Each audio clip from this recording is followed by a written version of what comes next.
Hello दोस्तों, स्वागत है आपका हमारे YouTube चैनल में। दोस्तों, आज के इस वीडियो में हम लोग एक तांत्रिक कलाकार की चर्चा करेंगे और वह तांत्रिक कलाकार हैं बीरेन डे।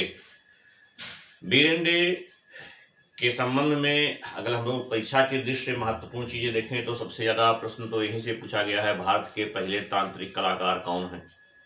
तो भारत के पहले तांत्रिक कलाकार बीरेन डे हैं।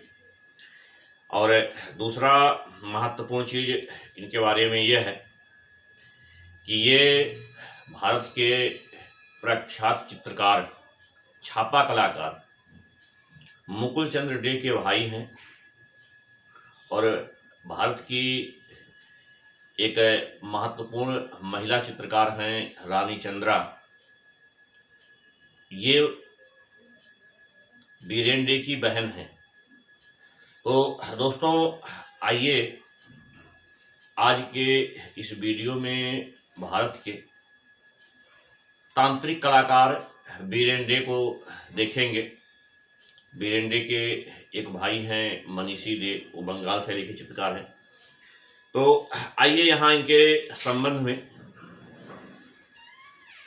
एक और महत्वपूर्ण चीज है परीक्षा के दृष्टि से, इन्होंने जो ग्रेगोरियन कैलेंडर होता है जिसमें जनवरी, फरवरी, मार्च, अप्रैल जो अंग्रेजी महीनों के नाम होते हैं, उससे संबंधित इन्होंने चित्र बनाया है।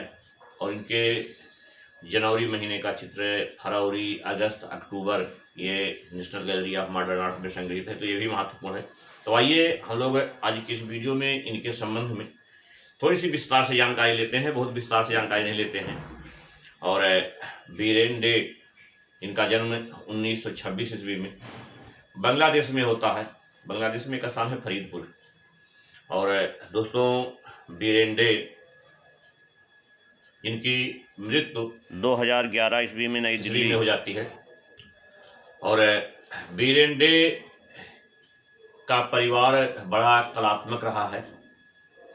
बीरेन डे के पिता कालू चंद्र डे थे, उनकी भी कला में रुचि थी और अपने पुत्रों को सभी को कला की शिक्षा दिलवाए, जिसमें इनके भाई मुकुल चंद्र डे जो भारत के पहले छापा कलाकार रहे, जो विदेशों में जाके कला की शिक्षा ली। इनके एक भाई मनीषी डे थे जो बंगाल शैली के चित्रकार थे। इनकी एक बहन थी रानी चंद्रा, वो भी बंगाल शैली की चित्रकार थी। और बीरेन डे खुद एक तांत्रिक कलाकार थे, यानी सभी भाई अलग अलग विधाओं में माहिर थे और भारत के पहले तांत्रिक कलाकार के रूप में ये जाने जाते हैं। बहुत महत्वपूर्ण है। दोस्तों, बीरेन डे के अगर आप लोग चित्रों को देखें तो कहा जाता है कि इन्होंने अपने चित्रों में विकिरण के सिद्धांत को एक नए रूप में विकसित किए। और बीरेन डे की कला में अगर हम लोग देखें तो इनके चित्रों में तांत्रिक अमूर्त तत्वों का समावेश है। हालांकि तांत्रिक कला में अमूर्त चित्रों को ही प्रमुखता दी जाती है, लेकिन ये अमूर्त चित्रों में बहुत ज़्यादा अमूर्त चित्रों का प्रयोग नहीं किया। हम लोग सामान्य रूप से देखते हैं कि जो भी अमूर्त चित्र होते हैं, खास करके तांत्रिक में, उसमें लिंग है, कमल है, षटकोण है, वृत्त है, आयत है, त्रिकोण है, ऐसी बहुत सी चीज़ों का जो है प्रयोग किया जाता है। लेकिन इनके चित्रों में देखें, कमल और अंकुरित बीज यही प्रयोग किए हैं। इसके अलावा इनके तांत्रिक चित्रों में और चीज नहीं दिखाई देता है। दोस्तों, अगर हम लोग बीरेन डे के चित्रों में देखें तो आप लोगों को बताए भी थे कि इन्होंने ग्रेगोरियन कैलेंडर से महीनों को इन्होंने तय रंगों से चित्रित किया और जिसमें से 4 चित्र राष्ट्रीय आधुनिक कला दीर्घा या national gallery of modern art नई दिल्ली में रखा गया है। और उसमें जनवरी, फरवरी, अगस्त, अक्टूबर के चित्र हैं। इसके अलावा इनके द्वारा कंजक्शन, पीली रोशनी, संगीतज्ञ, ये कुछ चित्र हैं। तो दोस्तों, बीरेन डे के बारे में इतनी ही प्रमुख जानकारियों को हम लोग देखें। और इसके बाद हम लोग एक और कलाकार हैं जो कला के क्षेत्र में बहुत प्रसिद्ध हैं और बड़े ही सीधे साधे सच्चे कला पारखी दत्तात्रेय दामोदर देवलालीकर जी, जो एक सम्मानीय आदरणीय चित्रकार हैं, और इनके बारे में चर्चा करेंगे। दोस्तों, दत्तात्रेय दामोदर देवलालीकर के संबंध में इस वीडियो में अगर हम लोग परीक्षा के दृष्टि से देखें तो यहाँ दत्तात्रेय दामोदर देवलालीकर, इन्हीं को शॉर्ट में डीडी देवलालीकर कहा दिया जाता है, तो पूरा नाम याद रखिएगा। और दूसरा महत्वपूर्ण चीज कि इंदौर कला विद्यालय में चित्रकला विभाग की नींव डालने वाले ये कलाकार रहे। इनके शिष्यों में मकबूल फिदा हुसैन, यनियश बेंद्रे, जटाशंकर जोशी, देवयानी कृष्ण जैसी बहुत महत्वपूर्ण हस्तियां रहीं। आगे चर्चा करेंगे। और तीसरी महत्वपूर्ण चीजें कि देवलालीकर वहीं पैदा हुए थे जहां जिस जिले में बाघ की गुफा स्थित है, अर्थात मध्य प्रदेश के धार जिले में। तो दोस्तों, हम लोग इनके बारे में एक और महत्वपूर्ण चीजें कोई है नहीं, इनके बारे में हम लोग विस्तार से चर्चा करेंगे। और इसमें हम लोग इंदौर कला विद्यालय के बारे में भी विस्तार से चर्चा करेंगे, क्योंकि इंदौर कला विद्यालय से भी प्रश्न पूछे जाते हैं। तो दोस्तों, दत्तात्रेय दामोदर देवलालीकर, जिनका जन्म 1893 ईस्वी में मध्य प्रदेश के धार जिले में हुआ था। और दोस्तों, ये पूरे जीवन भर इंदौर कला विद्यालय में पढ़ाए, लगभग 23 वर्षों तक वहाँ सेवा किए।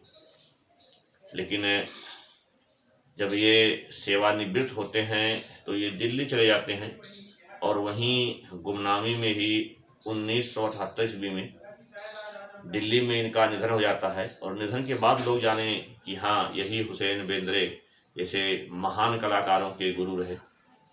तो दोस्तों, दत्तात्रेय दामोदर देवलालीकर की कला के प्रति शुरुआत से ही रुचि थी और ये 1916 ईस्वी से लेकर 1921 ईस्वी में मुंबई में जे स्कूल ऑफ आर्ट में ये कला की शिक्षा लिए और वहाँ शिक्षा लेने के उपरांत आ जाते हैं मध्य प्रदेश।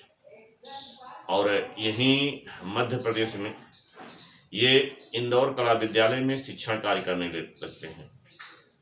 दोस्तों, थोड़ी सी हम लोग चर्चा इंदौर कला विद्यालय की भी कर लें, क्योंकि इंदौर कला विद्यालय से भी प्रश्न पूछा जाता है। एक तो ये पूछा जाता है कि चित्रकला का मंदिर किसे कहा गया है, तो वही इंदौर कला विद्यालय है। तो दोस्तों, इंदौर कला विद्यालय जिसकी नींव 1904-05 ईस्वी में इंदौर में डाली गई और इसे एक उपनाम दिया गया था चित्रकला मंदिर या कला मंदिर, जो इंदौर कला विद्यालय को कहा गया। और इस इंदौर कला विद्यालय में दोस्तों शुरुआत में हाई स्कूल तक की ही शिक्षा दी जाती थी और बाद में इसे बढ़ा करके इंटरग्रेड किया जाता है। तो ये जो इंदौर कला विद्यालय है, यहाँ चित्रकला विभाग की शुरुआत 1927 ईस्वी से होती है और 1927 ईस्वी में चित्रकला विभाग की शुरुआत होती है, जिसकी स्थापना में देवलालीकर जी की महत्वपूर्ण भूमिका रही, यही उसके संस्थापक रहे। और 1927 ईस्वी में दोस्तों इस स्कूल को जो है इंटरग्रेड की मान्यता मिल गई और ये गवर्नमेंट स्कूल ऑफ आर्ट के रूप में जाना गया और यहीं पर कला की स्वतंत्र मान्यता भी मिली, स्वतंत्र शिक्षा भी दी जाने लगी। और यहीं पर दत्तात्रेय दामोदर देवलालीकर, जिनको प्यार से लोग दत्तू भैया भी कहते थे, संपूर्ण जीवन यहाँ पर शिक्षण कार्य किए। और यहाँ इनके बहुत से शिष्य रहे। कुछ लोगों ने बहुत महत्वपूर्ण उपलब्धि हासिल की, जिसमें मकबूल फिदा हुसैन, यनियस बेंद्रे, देवयानी कृष्ण, विष्णु चंचालकर, जटा कृष्ण जोशी, जटाशंकर जोशी, साले गावरकर जैसे बहुत से शिष्य रहे। और दोस्तों, इनके द्वारा कहा जाता है कि यहाँ जो शिक्षा दी जाती थी, और यहाँ शिक्षा देने के उपरांत लगता है कि इसमें आगे कलाकार बनने के गुण हैं, तो उनको जे स्कूल ऑफ आर्ट भेज देते थे। तो देखेंगे इनके अधिकतर शिष्य जो कला के क्षेत्र में महत्वपूर्ण उपलब्धि हासिल किए हैं, वो यहाँ शिक्षा लेने के उपरांत जे स्कूल ऑफ आर्ट में चले गए, चाहे हुसैन रहे हों या बेंद्रे रहे हों। तो ये बेंद्रे के बारे में चर्चा करेंगे। तो दोस्तों, यहाँ आते हैं, देवलालीकर जी को देखते हैं। देवलालीकर के द्वारा जो भी चित्र बनाए गए, उसमें इन्होंने पौराणिक और धार्मिक कथाओं को ही चित्रित किए। तो ये अपने चित्रों में पौराणिक और धार्मिक कथाओं के साथ तत्कालीन जनजीवन को भी चित्रों में स्थान दिए। और ये एक उत्कृष्ट चित्रकार के साथ साथ एक योग्य शिक्षक भी थे। और इनके द्वारा जो चित्रकारी की गई देवलालीकर के द्वारा, उसमें 4 तत्वों का बड़ी सुंदरता से ये समावेश किए। उसमें यथार्थ, आदर्श, सौंदर्य और आध्यात्मिकता, इनका बड़ी सुंदरता से समावेश करके अधिकतर जल रंग से इन्होंने चित्र चित्रित किए। और इनकी एक चित्र श्रृंखला है दोस्तों, अभिज्ञान शाकुंतलम। और इनके चित्रों में देखें तो राम वनवास, मीराबाई, माँ सरस्वती, महाभारत कुछ चित्र हैं। तो दोस्तों, आज के वीडियो में हम लोग इन 2 कलाकारों के बारे में देखे। आपको वीडियो कैसा लगा? पसंद आ रहा है तो उसे लाइक करिए, अपने दोस्तों में शेयर करिए। और यदि आप हमारे चैनल को, यदि हमारे वीडियो को आप YouTube पर देख रहे हैं तो हमारे चैनल को सब्सक्राइब करिए। फेसबुक पर देख रहे हैं तो हमारे पेज को फॉलो करिए। हमसे जुड़ने के लिए, वीडियो देखने के लिए आप सबका बहुत बहुत धन्यवाद।